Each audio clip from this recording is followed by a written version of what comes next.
கட்டிய பெண்ணும் பறக்க துடிக்கும் பறவை போலவும், வாழறிந்த பெண்ணும் கவலை கொள்ளாமலோடும் பள்ளி போலவும், பட்டினி போட்டாலும் மதம் கொண்ட யானை போலவும், கொஞ்சம் நீர் கிடைத்தாலும் நீந்தி போகும் மீன் போலவும், கவனம் சிதறாமல் உன் லட்சியத்தை நோக்கி துணியுடன் நடைபோடு, வரும் தடங்களை எல்லாம் படிப்படியாக இடைப்போடு, தூற்றோரை விட்டு தள்ளு, தைரியத்தை கைந்தெடு. அனைவருக்கும் வணக்கம். என் பேர் ரச்சனா. நான் 9ஆம் வகுப்பு படிக்கும் மாணவி. பெண்கள் பாதுகாப்பு எனும் தலைப்பில் இந்த இளஞ்சிட்டு உங்களிடையே மனம் விட்டு பேசுகிறேன் என் தாய் தமிழ் தொட்டு.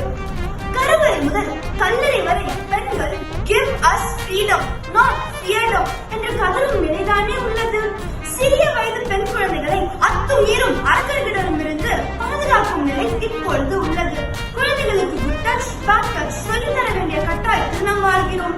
எத்திராஜ் கல்லூரி ஷரிகாஷா, டெல்லி நிர்பயா, உமா மகேஸ்வரி, வினோதினி, நுங்கம்பாக்கம் சுவாதி, இப்ப சமீபத்தில் இறந்த 9 வயது சிறுமி ஆர்த்தி என்று நாம் இழந்த உயிர்கள் தான் எத்தனை எத்தனை. நான் கூட நினைத்தேன், பெண்களின் வயிற்றில் பெருங்குடல், சிறுங்குடல், இறைப்பை, கருப்பப்பை கட்டிக் கொண்டிருக்கிறார்கள் என்று. ஆனால் பெண் குழந்தைகள் பெற்ற அம்மாக்கள் புலம்பமோ தான் தெரிகிறது அவர்கள் வயிற்றில் நெருப்பை கட்டிக் கொண்டிருக்கிறார்கள் என்று. ஏன் இந்த பயம்? நாட்டு நடப்பு இவ்வாறு பயன்படுத்துகிறது.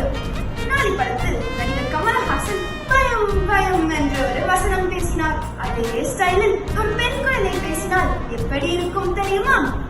எல்லாம் சிவமயம், எனக்கு எல்லாம் பயமயம், தாயின் வயிற்றில் பெண் சிசுவாய் ஜனிக்க பயம், பெண் சிசு என்று காட்டி கொடுக்கும் ஸ்கேன் பயம், கடவுள் இருப்பது பெண் குழந்தை என்று காசுக்காக ஆசைப்பட்டு சொல்லும் களவாணி டாக்டர்கள் பயம், கள்ளிப்பால் கொடுக்கும் ஆன்டிகள் பயம், ரோட்டில் ரோமியோ பயம், தனியே சாலை கடக்க பயம், பேருந்தில் இடிப்பவன் பயம், டாஸ்மாகில் குடிப்பவன் பயம், ஒரே மாதிரியாக பார்க்கும் பயம், ஒரு மாதிரியாக பார்க்கும் சுப்பிள்ளைகள பயம், எல்லாம் சிவமயம், எனக்கு எல்லாம் பயமயம்.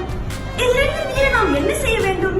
குழந்தைகள், இளம் பெண்களை தற்காப்பு வகுப்புக்கு அனுப்பி அவர்களை பாதுகாக்க கற்றுக்கொள்ள வேண்டும். கண்ணகி சிலை பார்த்திருப்பீர்கள். நம் நாட்டில் 1000 அழகிகள் உள்ளார்கள். அவர்களுக்கு சிலை கிடையாது. செல்வ சீமாட்டிகள் பலருண்டு. அவர்களுக்கும் சிலை கிடையாது. பின் கண்ணகிக்கு மட்டும் ஏன் சிலை? தனக்கு ஒரு அநீதி நிகழ்ந்த போது தவறு இழைத்தவன் மன்னரே ஆயினும் தேனா மன்னா செப்பு துடையன் என்று கூறி சட்டையை பிடித்து வார்த்தைகளால் சாக்கடி கொடுத்தவள் வீரமங்கை கண்ணகி. இந்த துணிச்சலுக்கு தான் கண்ணகிக்கு சிலை. பெண்களின் முதல் ஆயுதம் ஸ்பிரேயோ கத்தியோ அல்ல, துணிச்சல் தான் பெண்களின் முதல் ஆயுதம்.